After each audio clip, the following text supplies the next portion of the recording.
If you haven't heard footsteps or balloons, please do so before listening to what's ahead, so you'll understand.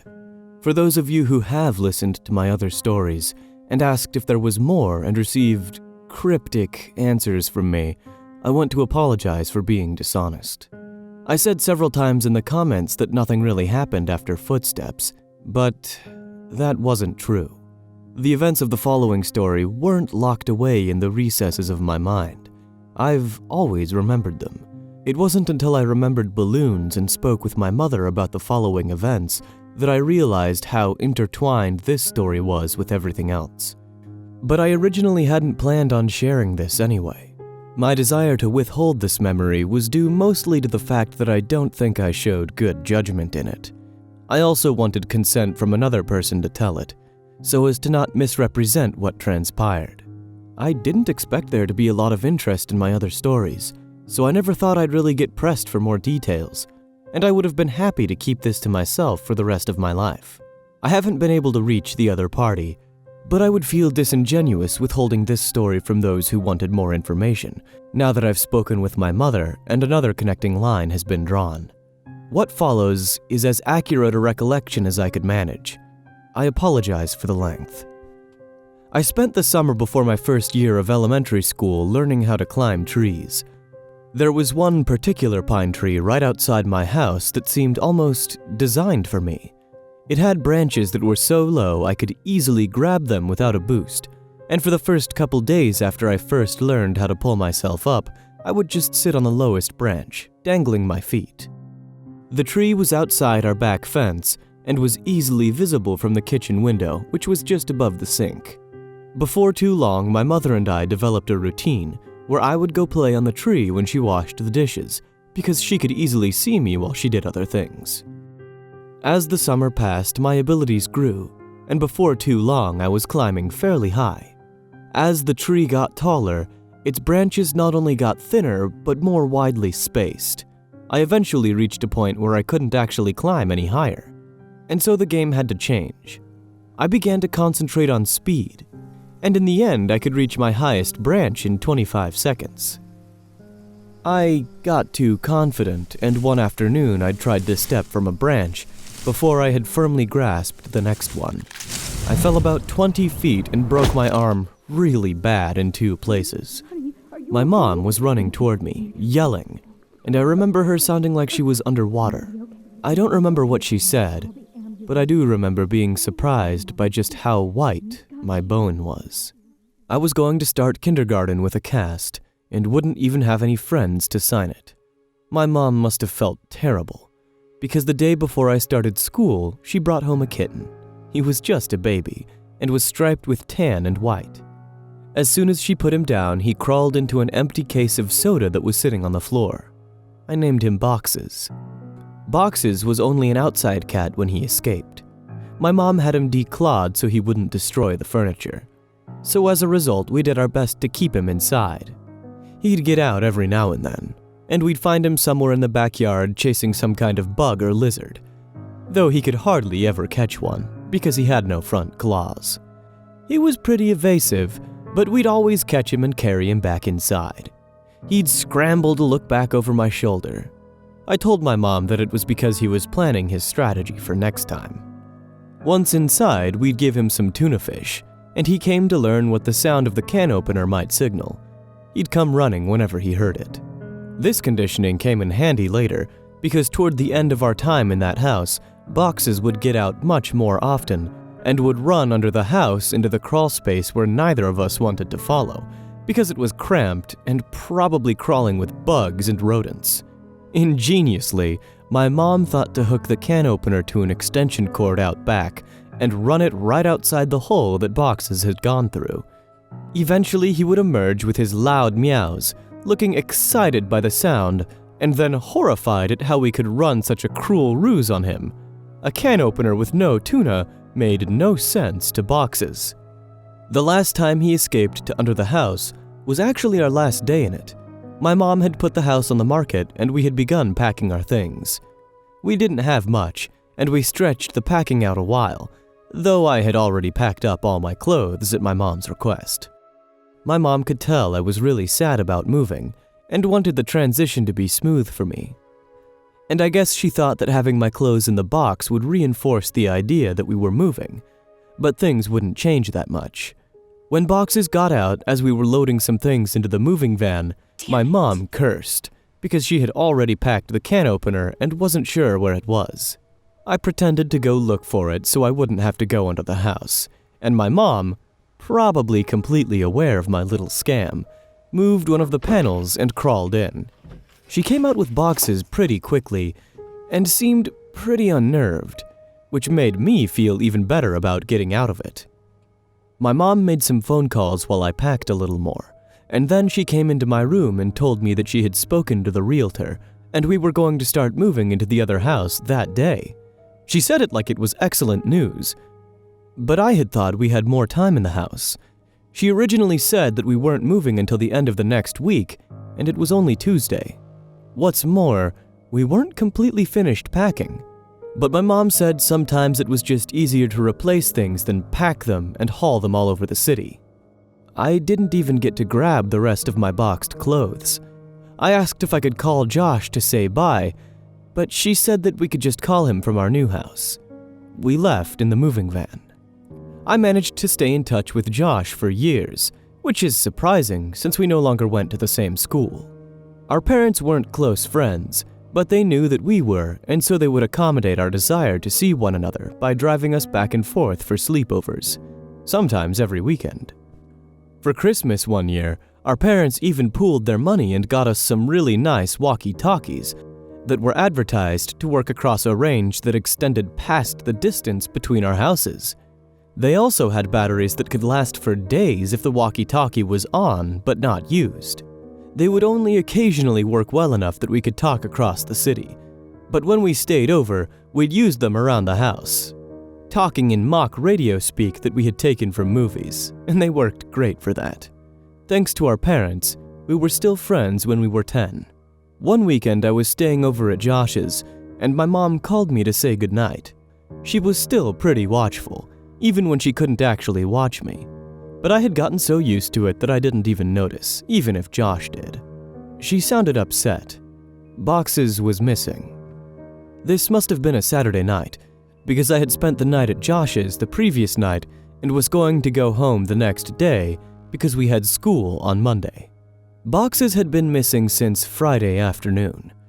I gathered that she'd not seen him since returning home after dropping me off.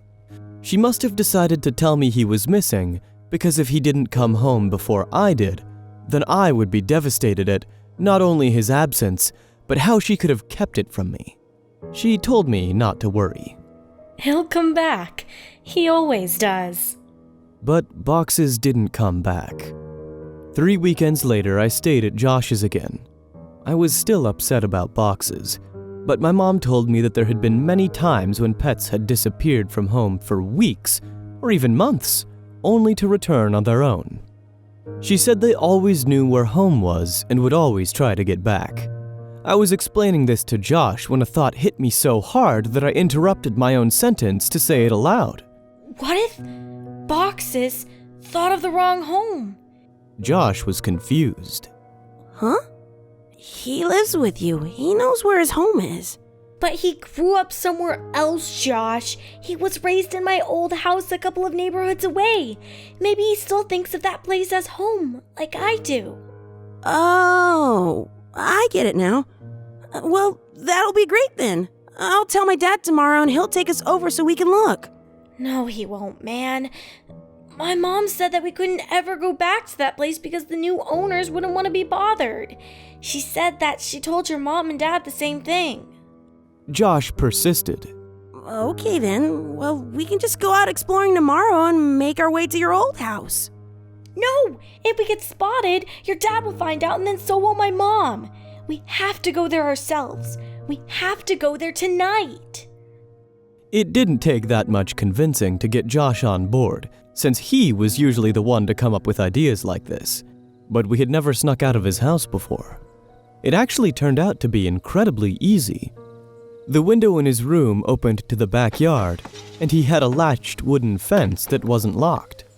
After those 2 minor hurdles, we slipped off into the night, flashlight and walkie-talkies in hand.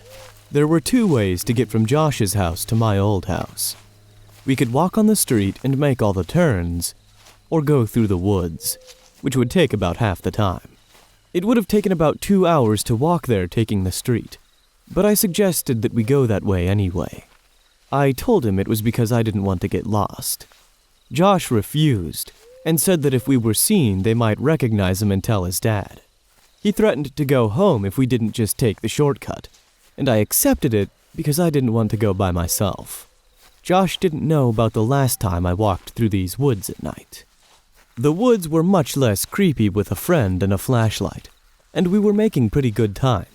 I wasn't entirely sure where we were, but Josh seemed confident enough, and that bolstered my morale. We passed through a particularly thick patch of tangled trees when the strap on my walkie-talkie got caught on a branch. Josh had the flashlight, and so I was struggling to get the walkie free when I heard Josh say, Hey man, wanna go for a swim? I looked over to where he was shining the flashlight. He was pointing at the pool float. This was where I had woken up in these woods, all those years ago. I felt a lump in my throat, and the sting of fresh tears in my eyes as I continued to struggle with the walkie. Frustrated, I yanked on it hard enough to break it free, and I turned and walked to Josh, who had partially laid down on the pool float in a mock sunbathing pose. As I walked toward him, I stumbled and nearly fell into a fairly large hole that was sitting in the middle of this small clearing. But I regained my balance and stopped right at its edge. It was deep. I was surprised by the size of the hole, but more surprised by the fact that I didn't remember it. I realized it must not have been there that night, because it was in the same spot where I had awoken. I put it out of my mind and turned to Josh. Quit messing around, man. You saw I was stuck over there, and you were just lying here joking around on this float. I punctuated the sentence with a kick to an exposed part of the float. A screeching rose from it. Josh's smile inverted. He suddenly looked terrified and was struggling to get off the float, but he couldn't in a quick manner due to the awkward way he had been laying on it. Each time he would fall back on the float, the screeching would intensify. I wanted to help Josh, but I couldn't move myself any closer. My legs wouldn't cooperate. I hated these woods. I picked up the flashlight that he had thrown in his thrashing and shined it on the float, not knowing what to expect. Finally, Josh got off the float and rushed next to me, looking at where I was shining the light. Suddenly, there it was. It was a rat. I started laughing nervously, and we both watched the rat run into the woods, taking the screeches with it. Josh lightly punched me in the arm, the smile slowly returning to his face, and we continued walking. We quickened our pace and made it out of the woods faster than we thought we would, and we found ourselves back in my old neighborhood. The last time I had rounded the bend ahead, I had seen my house fully illuminated, and all the memories of what transpired came flooding back. I felt a skipping in my heart as we were finally turning the corner and about to face the full view of my house, remembering last time how incandescent it was. But this time, all the lights were off. From a distance, I could see my old climbing tree, and as my mind traced the steps of causality backward, I realized that I wouldn't be back here this night if that tree hadn't grown, and I was briefly in awe of how all events were like that. As we got closer, I could see that the lawn looked terrible. I couldn't even guess when it had last been mowed. One of the shutters had partially broken loose and was rocking back and forth in the breeze, and overall, the house just looked dirty. It was sad to see my old home in such a state of disrepair. Why would my mom care if we bothered the new owners, if they cared so little about where they lived? And then I realized. There were no new owners. The house was abandoned, though it looked simply forsaken. Why would my mom lie to me about our house having new people in it? But I thought this was actually a good thing. It would be easier to look around for boxes if we didn't have to worry about being spotted by the new family. This would make it much quicker. Josh interrupted my thoughts as we walked through the gate and up to the house itself. Dude, your old house sucks. Shut up, Josh. Even like this, it's still nicer than your house. Hey, man! Okay. I think Boxes is probably under the house. One of us is going to have to go under and look, but the other should stay next to the opening in case he comes running out. Are you serious? Ugh. There's no way I'm going under there. It's your cat, man. You do it. Look, I'll game you for it, unless you're too scared. Fine, but we go on shoot, not on 3. It's rock, paper, scissors, shoot. Not 1, 2, 3. I know how to play the game, Josh. You're the one who always messes up. And it's 2 out of 3. I lost. I wiggled loose the panel that my mom would always move when she had to crawl under here for boxes. She only had to do it a couple of times since the can opener trick usually worked. But when she had to do it, she hated it. Especially that last time. And as I looked into the darkness of the crawl space, I had a greater appreciation for why. Before we moved, she said that it was actually better that Boxes ran under here, despite how hard it could be to get him out. It was less dangerous than him jumping over the fence and running around the neighborhood. All that was true, but I was still dreading doing this. I grabbed the flashlight and the walkie and began to crawl in. A powerful smell overtook me. It smelled like death. I turned on my walkie. Josh, are you there? This is Macho Man. Come back. Josh, cut it out. There's something wrong down here. What do you mean? It stinks. It smells like something died. Is it Boxes? I really hope not. I set down the walkie and moved the flashlight around as I crawled forward. Looking through the hole from the outside, you could see all the way back with the right lighting, but you had to be inside to see around the support blocks that held the house up. I'd say that there was about 40% of the area that you couldn't see, unless you were actually in the crawl space. But even inside, I discovered that I could only see directly where the flashlight was pointing. I realized that this would make scouting around the place much more difficult. As I moved forward, the smell intensified. The fear was growing in me that Boxes had come here and something had happened to him. I shined the flashlight around, but couldn't see much of anything. I wrapped my fingers around a support block to pull myself forward, and as I did that, I felt something that made my hand recoil. Fur. My heart sank, and I prepared myself emotionally for what I was about to see. I crawled slowly so I could prolong what I knew was coming, and I inched my eyes in the flashlight past the block to see what was on the other side. I staggered back in horror. Jesus Christ! Escaped my trembling mouth. It was a hideous and twisted creature, badly decomposed. Its skin had rotted away on its face so the teeth appeared to be enormous, and the smell was unbearable. Hey, what is it? Are you okay? Is it Boxes? I reached for the walkie. No, it's not Boxes. Well, what the hell is it then? I don't know. I shined the light on it again and looked at it with less fear in my vision. I chuckled. It's a raccoon. Well, keep looking. I'm gonna go into the house to see if he might have made it in there somehow. What? No! Josh, don't go in there. What if Boxes is down here and runs out? He can't. I put the board back. I looked and saw that he was telling the truth. Why'd you do that? Ugh, don't worry, man. You could move it easily. It just makes more sense. If Boxes ran out and I missed him, then he'd be gone. If he's down there and you grab him, I'll come over and move the board. And if he's not, then you could move it yourself while I look in the house. Some of his points were good, and I doubted he'd be able to get in anyway. Okay, but be careful and don't touch anything.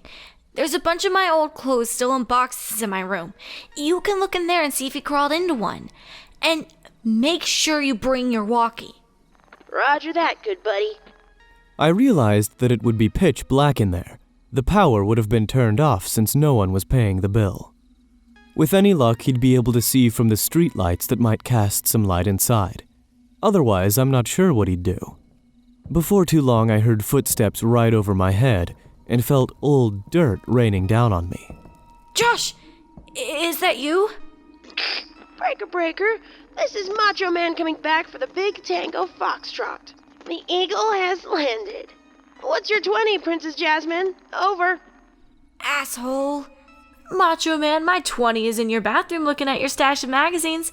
Looks like you've got a thing for dudes' butts. What's the report on that? Over.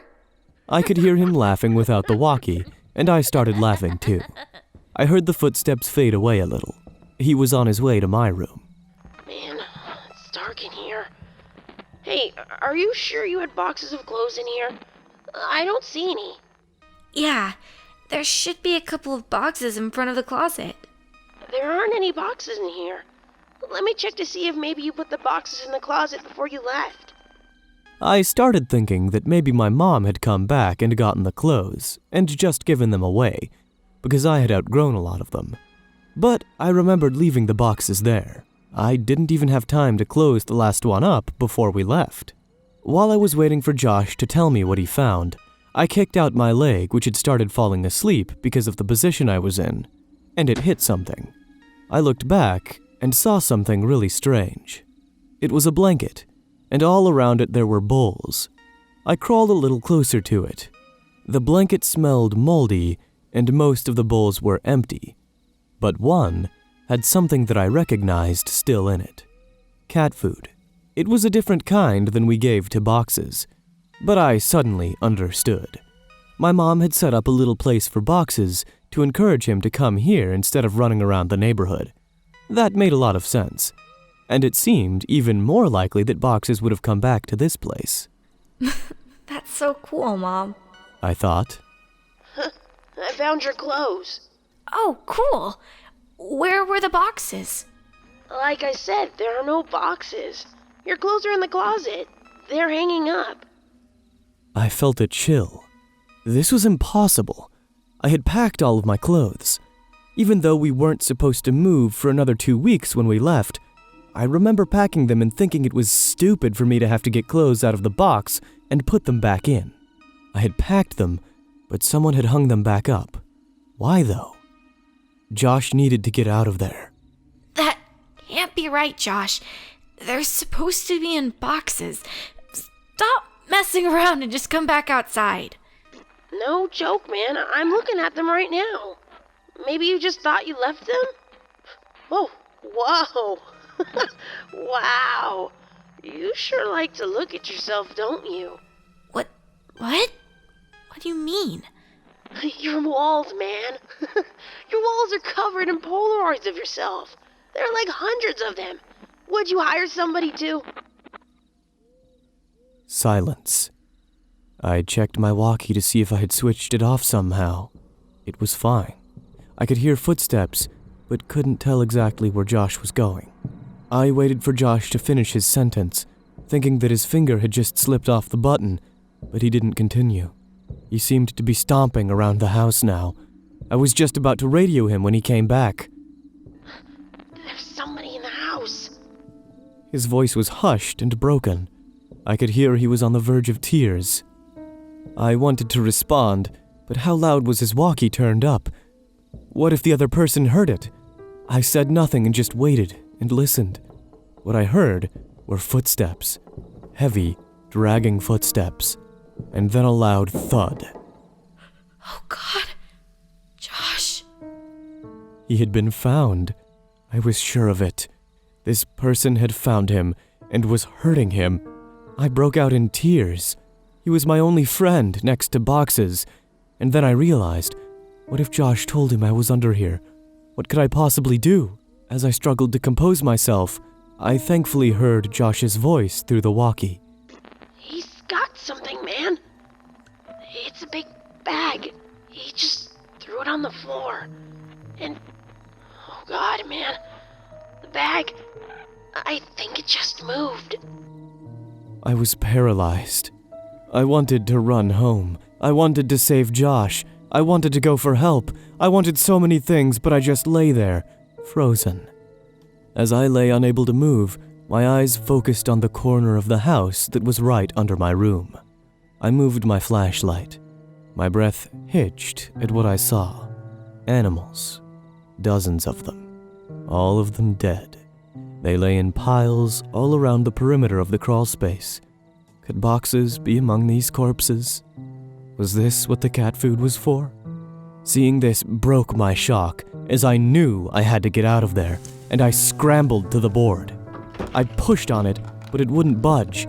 I couldn't move it because it was wedged in there, and I couldn't get my fingers around it since the edges were outside. I was trapped. God damn you, Josh! I whispered to myself. I could feel thunderous footsteps above me. The house was shaking. I heard Josh scream. It was matched by another scream that wasn't full of fear. As I continued pushing, I felt the board move, but I knew it wasn't me who was moving it. I could hear footsteps above me and in front of me, and shouting and screaming filling the brief silences between the footsteps. I moved back and held my walkie ready to try to defend myself, and the board was thrown to the side, and an arm shot in and grabbed for me. Let's go, man! Now!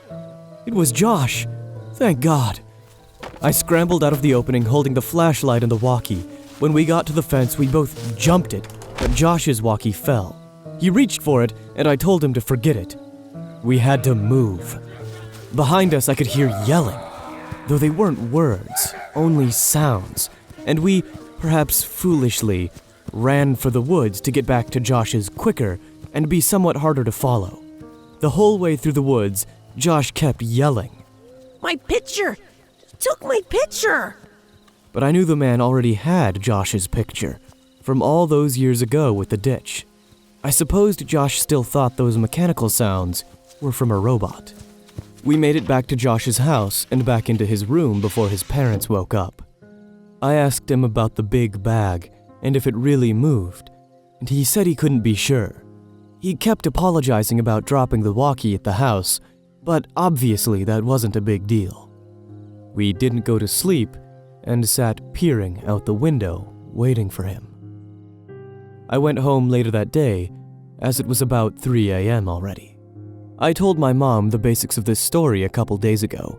She broke down and was furious about the danger I put myself in. I asked her why she made all those things up about bothering the new owners to stop me from going. Why did she think the house was so dangerous? She became irate and hysterical, but she answered my question. She grabbed my hand and squeezed it harder than I thought her capable of, and locked her eyes to mine, whispering as if she was afraid of being overheard. Because I never put any fucking blankets or bowls under the house for boxes. You weren't the only one to find them. I felt dizzy. I understood so much now. I understood why she had looked so uneasy after she brought boxes out from under the house on our last day there. She found more than spiders or a rat's nest that day. I understood why we left almost 2 weeks early. I understood why she tried to stop me from going back. She knew. She knew he made his home under ours, and she kept it from me. I left without saying another word and didn't finish the story for her. But I want to finish it here, for you. I got home from Josh's that day. I threw my stuff on the floor and it scattered everywhere. I didn't care. I just wanted to sleep. I woke up around 9 p.m. to the sound of boxes meowing. My heart leapt. He had finally come home. I was a little sick about the fact that if I had just waited a day, none of the previous night's events would have happened, and I'd have boxes anyway. But that didn't matter. He was back. I got off my bed and called for him, looking around to catch a glint of light off his eyes. The crying continued and I followed it. It was coming from under the bed. I laughed a little, thinking I had just crawled under a house looking for him, and how this was so much better. His meows were being muffled by a shirt, so I flung it aside and smiled, yelling, Welcome home, boxes! His cries were coming from my walkie-talkie. Boxes never came home.